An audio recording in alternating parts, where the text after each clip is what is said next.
On va donc accueillir celle qui a remplacé au pied levé François Rebsamen. Je vous laisse l'introduire, Alain. Oui, eh bien, bonjour Madame la déléguée générale, bonjour Emmanuel. Je tenais tout d'abord à vous remercier d'avoir accepté au pied levé de remplacer François Rebsamen, qui nous a fait savoir hier matin qu'il n'était plus en mesure d'honorer sa présence à cette table ronde, dont vous allez être le grand témoin. Témoin ici, par vos responsabilités, en tant que délégué général à l'emploi et à la formation professionnelle, en fait un personnage clé dont tout le monde salue l'énergie et l'enthousiasme qui est au cœur des sujets dont nous venons de discuter. Vous êtes une ancienne élève d'HEC, de l'ENA, sortie à la Cour des comptes, un parcours qui promet en fait aux plus hautes destinées. Vous avez œuvré au cœur et au cabinet de Bernard Kouchner, dirigé celui de Martin Hirsch, et vous avez consacré tout votre parcours à la chose sociale que nous avons évoqué lors de notre table ronde. Dans ce domaine, notre pays, François Rebsamen l'a récemment dit, nous sommes en situation d'échec, puisque nous venons de franchir au mois d'octobre le seuil des 3,5 millions de demandeurs d'emploi. Nous avons l'intime conviction que les idées que nous venons d'agiter devant vous permettraient de répondre aux vœux que le ministre a formés, celui de voir un retournement de la situation mi-2015. Nous sommes aussi bien évidemment conscients que certaines de nos propositions sont dérangeantes, mais, et nous en félicitons, plusieurs membres du gouvernement ont soulevé des sujets souvent tabous, ceux des seuils, celui de la durée du travail, d'un aménagement du CDI ou du travail des dimanches. Nous sommes convaincus que pour inverser la courbe du chômage, tout n'a pas encore été envisagé. Alors, j'ai déjà 2 questions pour vous. Pensez-vous que nos recommandations sont pertinentes ? Et avons-nous des raisons d'espérer qu'elles soient considérées ? Madame la déléguée générale, cher Emmanuel, je vous cède la parole. Merci beaucoup pour cette invitation. Je vous prie d'abord d'excuser François Rebsamen qui a eu une contrainte de dernier moment et qui est vraiment désolé de ne pas pouvoir être parmi vous. Donc je le représente en tant que délégué général à l'emploi et à la formation professionnelle. Quelques mots qui m'amèneront à quelques éléments de réponse aux questions posées. D'abord pour dire, vous le savez, mais je pense que c'est important de le rappeler, le social c'est le cœur du modèle français. Donc c'est à la fois un des éléments sur lesquels il faut que nous bougions, et je crois que nous sommes tous conscients, et ceux qui sont dans la fonction publique et qui essayent de piloter la machine État en sont pleinement conscients, il faut évoluer dans le champ social, mais c'est aussi la manière dont le modèle français s'est constitué autour d'une protection large, de tous les travailleurs et autour d'une protection précisément fondée sur le travail. Donc c'est à la fois un enjeu très important et c'est à la fois une forme de cœur de réacteur du modèle de société qui nous rassemble tous, et c'est aussi pour ça que ces évolutions sont forcément difficiles, pas toujours consensuelles et un peu longues. La deuxième chose que je voudrais vous dire, c'est que évidemment on est très conscient du fait que le monde a changé, que l'économie est dans une mutation sans précédent, ça a été dit et bien mieux que par moi, qu'on a des secteurs économiques entiers qui apparaissent, des secteurs économiques entiers qui s'effondrent, et que notre enjeu c'est de saisir des nouvelles opportunités au plan mondial, et donc de mettre le pays en capacité de saisir ces opportunités. Aujourd'hui, moi je voudrais simplement donner 2 chiffres, l'un d'entre eux vient d'être cité. D'un côté, 80% des salariés en France sont en CDI, à peu près, un peu plus, et de l'autre, 87% des embauches se font en CDD. Et donc on a bien un marché du travail extrêmement cloisonné, avec en stock, si je peux dire, des salariés qui sont encore dans un modèle qui est un modèle réputé protecteur, mais de l'autre, la quasi-totalité des embauches qui ne se font plus à travers ce contrat de travail. Et je pense qu'il faut qu'on prenne la question du contrat de travail aussi à travers cette réalité. Alors, j'ai bien entendu la question des preuves de confiance et que faisons-nous ? Alors, je voudrais lister un certain nombre de choses entre ce qui a déjà été fait, ce qui est lancé et ce qui pourrait se faire, parce que je suis aussi consciente du fait qu'on a un peu tendance à confondre ce que nous avons l'intention de faire et ce que nous avons déjà fait, et donc je voudrais revenir là-dessus. Ce que nous avons fait, bon, bien sûr, ce sont les baisses du coût du travail, ça a été rappelé à travers le CICE et puis les allègements de charges. Nous avons aussi, je crois, assez profondément réformé le droit des plans sociaux avec la loi de mi-2013 et la sécurisation des PSE. Aujourd'hui, ça a été dit en introduction, mais j'aimerais le rappeler, ça prend entre 1 et 4 mois pour faire un plan de sauvegarde de l'emploi en France, dans des délais qui sont fixes, des délais qui ne sont pas dépassés. Le taux de contentieux est passé de 25% à 8%. Ces délais sont tenus et ces plans sociaux ont lieu. Ce qui est qui est un élément de sécurisation dans la mesure où on sait que si une entreprise doit être amenée à réduire la voilure et mettre en place des licenciements économiques collectifs, c'est jamais agréable de le faire, mais c'est possible dans des délais qui sont maintenant maîtrisés. Nous avons aussi complètement déverrouillé le chômage partiel. Le chômage partiel est évidemment un élément important de flexi-sécurité et d'appui aux entreprises. Une entreprise qui est confrontée à un à-coup, à une difficulté de volume, à un problème de carnet de commandes, peut faire appel au chômage partiel dans des conditions, je ne rentrerai pas dans les détails, qui sont beaucoup plus simples depuis 1 an et demi qu'avant. Et d'ailleurs, le nombre d'heures demandées, puisque maintenant nous accordons des autorisations chômage partiel en 15 jours, et si l'administration ne répond pas, c'est accordé, donc c'est l'autorisation implicite, nous avons augmenté de 70% le volume d'heures accordées, ce qui montre bien que le système marche mieux. Ce que nous avons lancé, je voudrais prendre 3 exemples qui sont un peu différents. En matière de formation professionnelle, et c'est mon administration qui en a la charge, nous sommes en pleine réforme et je crois que c'est vraiment une réforme de fond. Dans cette réforme, nous rendons une bonne partie de leur liberté aux entreprises, puisqu'il y a une obligation de financer la formation professionnelle sur la masse salariale qui est passée d'1,6% de la masse salariale à 1%. Donc nous avons rendu 0,6% de masse salariale aux entreprises. Ce n'est pas complètement négligeable quand on parle de compétitivité. L'entreprise est libre d'utiliser les crédits qu'elle pense nécessaires pour former ses salariés pour ses propres besoins.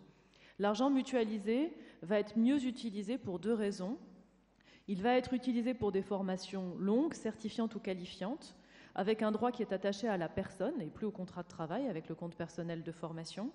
Et puis ces formations vont répondre aux besoins de l'économie, puisque les formations éligibles au financement mutualisé sont des formations qui sont définies sur des listes par les partenaires sociaux, à la fois interprofessionnels et de branches et territoriales. Et puis enfin, nous allons mettre sous tension le système des organismes de formation, parce qu'on a beaucoup d'interrogations en France sur l'efficience et la qualité de la formation professionnelle continue, et à travers différentes règles techniques dans lesquelles je ne rentre pas non plus, nous allons être plus exigeants en matière de qualité de formation. Le deuxième exemple que je voudrais donner, c'est la déclaration sociale nominative, qui n'a à peu près rien à voir avec la formation professionnelle. C'est un élément de simplification important dans la vie quotidienne des entreprises à compter de 2016-2017. Toutes les déclarations qu'il faut faire en termes d'embauche, de masse salariale, etc., seront regroupées en une seule déclaration, faite à partir des logiciels de paie, et les travaux sont faits avec les éditeurs, de façon à aller vers le principe du dites-le-nous une fois, qui est un principe qui est très fortement porté par le gouvernement pour éviter d'avoir à redonner des informations aux différentes administrations. Enfin, en matière d'accompagnement dans l'emploi, nous sommes en train d'opérer une forme de petite révolution culturelle qui va prendre du temps à se mettre en place, mais qui existe, qui est d'essayer de promouvoir des modèles d'accompagnement, c'est vrai pour Pôle emploi, c'est vrai pour l'accompagnement des jeunes en particulier, qui sont des modèles avec le plus possible d'accès rapide à l'entreprise. Et c'est un sujet dont on discute avec certains des partenaires ici, Alain Dehaze en particulier. Comment faire en sorte que quand on monte des parcours d'accompagnement vers l'emploi, de jeunes sans qualification, de demandeurs d'emploi de longue durée plus ou moins, on les incite à aller le plus vite possible en entreprise, à avoir des expériences, à capitaliser sur des contrats courts, capitaliser sur des missions d'intérim, capitaliser simplement sur une capacité à découvrir le monde de l'entreprise et donc essayer d'avoir un accompagnement plus offensif qui soit moins protecteur dans la construction d'un projet en préalable à toute forme de contact avec l'entreprise, mais qui soit le plus possible au contact des entreprises. Ce qui est devant nous, si Emmanuel Macron est venu ce matin, je ne vais pas vous rappeler le contenu de la loi dite Macron. Je voudrais prendre 2 sujets. Un sujet qui, pour moi, est très important, qui est la réforme des prud'hommes. Je pense qu'il a dû forcément en parler.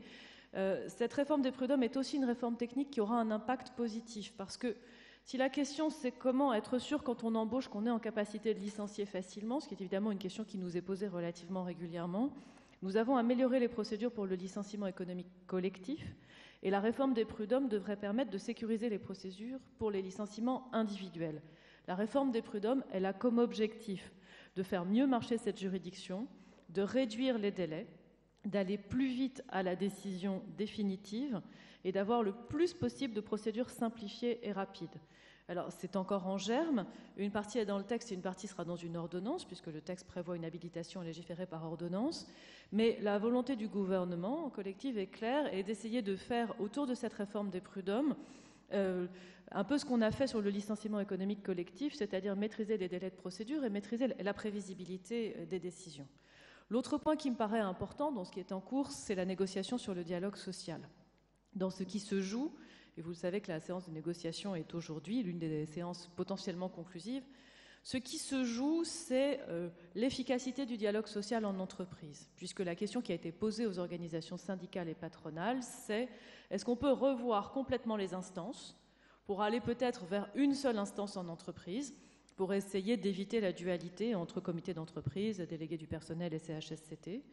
Et est-ce qu'il est possible de revoir le calendrier des négociations? Parce que dans les pages du Code du travail que vous avez citées, il y a beaucoup de négociations obligatoires qui en réalité scandent le calendrier de négociation dans une entreprise et qui sont des obligations qui parfois sont un peu formelles.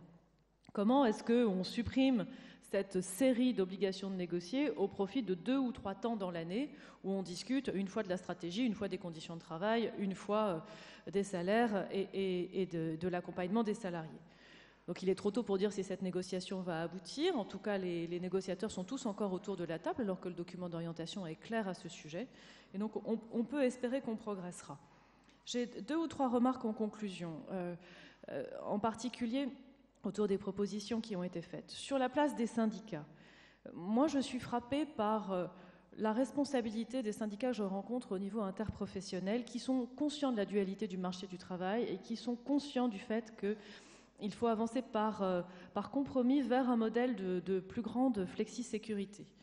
Et on l'a vu quand même dans 2 ou 3 accords récents, les grands accords interprofessionnels qui ont été conclus depuis environ 2 ans. Donc je crois qu'il est possible de faire confiance aux syndicats. La négociation que je citais tout à l'heure va retravailler aussi sur la question des carrières des militants syndicaux. Et dans la question de confiance que vous posez, les 2 parties sont concernées, parce que si on va vers des mandats qui sont plus courts, ça veut dire aussi que les entreprises trouvent la manière de faire des propositions de postes aux militants syndicaux, ce qui est évidemment toujours dans ce qui est annoncé et ce qui se produit plus ou moins en fonction des situations. Et donc pour arrêter d'avoir des gens qui s'engagent durablement à faire un métier, une professionnalisation complète et être complètement déconnectés in fine de la réalité des salariés qu'ils représentent, encore faut-il aussi que côté de l'entreprise, on arrive vraiment à leur proposer des postes qui correspondent aussi aux responsabilités qu'ils ont prises dans le cadre de leur mandat. Le dialogue social reste vivant en France, pas seulement au niveau interprofessionnel, mais aussi dans les entreprises. On a beaucoup dit que les accords de maintien dans l'emploi de la loi de sécurisation de l'emploi avaient peu fonctionné. C'est exact, on a 6 accords qui ont été signés, c'est pas énorme. En revanche, on a beaucoup d'accords qui ne répondent pas à cette catégorie juridique, mais qui ont été signés dans des grosses entreprises récemment. Je pense à l'automobile, Renault ou PSA ont signé des accords qui sont des accords gagnant-gagnant, avec des maintiens de capacité de production en France, avec en contrepartie une organisation du travail différente, une modération salariale. Donc il est tout à fait possible de trouver des compromis à l'intérieur de l'entreprise pour s'adapter durablement à la situation économique.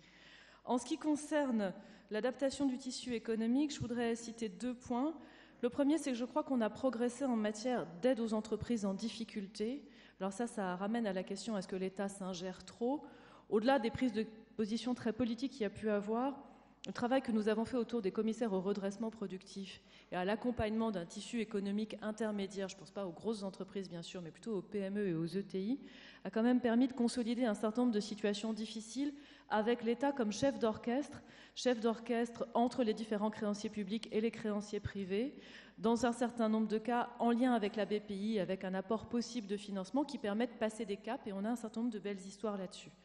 Sur le développement d'activités, moi je suis très sensible à ce qui a été dit, notamment le fait que c'est pas seulement compliqué quand on est obligé de réduire la voilure, mais c'est compliqué aussi même quand on a un projet positif. On est en train de structurer une organisation de l'État avec des interlocuteurs dans les services territoriaux auprès des préfets, qui sont des interlocuteurs d'aide au développement de projets, qu'on appelle des responsables uniques investissement, et qui sont là pour faciliter un projet dans sa dimension immobilière, dans sa dimension site classé si c'est le cas, dans sa dimension autorisation administrative au sens large. Alors peut-être qu'effectivement un jour on aura tellement simplifié qu'on n'aura plus besoin d'avoir un interlocuteur État pour venir à bout de la complexité qui est elle-même mise en œuvre par des réglementations. Mais en attendant d'arriver à ce moment-là, on est quand même structuré pour accueillir des projets et les faire aboutir. Et on en a un certain nombre qui répondent à ces caractéristiques. Je voudrais finir sur une remarque sur le contrat de travail, qui est plus une remarque personnelle qu'une remarque ministérielle. La question de l'unité du contrat de travail, à mon avis, pose une question qui est juste, mais moi je ne suis pas convaincue que ce soit ça la réponse. Parce que la question de l'unité du contrat de travail, c'est une question de flexibilité, c'est-à-dire comment faire pour que on n'ait pas un marché du travail tellement dual entre d'un côté des salariés très protégés et de l'autre des salariés dans une très grande forme de précarité. Parce que s'il n'existe pas de contrat 0 heure en France, il existe bien évidemment des missions d'intérim, il existe des CDD très courts. On signe plusieurs millions de CDD par mois en France et on signe des CDD qui, pour la moitié d'entre eux, sont inférieurs à 14 jours. Ces chiffres étaient inexistants il y a 10 ans. Donc la flexibilité, elle existe en France sur des contrats extrêmement courts, même si ce n'est pas le mécanisme qui existe en Grande-Bretagne. Si on unifie tout ça dans un seul contrat, on va essayer de trouver un compromis entre les différentes formes de contrats. Et d'une certaine manière, on aura moins de formes très flexibles.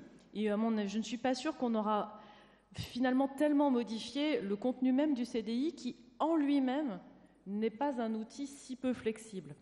Le CDI est simple à signer à l'entrée, et donc la question sur les modalités de licenciement, et je crois plus à la réforme des prud'hommes, à la réforme des procédures, à la simplification des procédures autour de la cessation de contrat, qu'à un éventuel contrat unique, sachant que je n'ai pas cité les ruptures conventionnelles, qui maintenant sont aussi une manière relativement simple de clôturer un contrat de travail.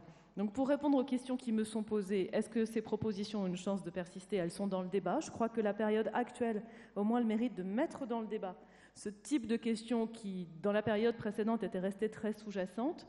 Est-ce que ces pistes sont susceptibles d'aboutir?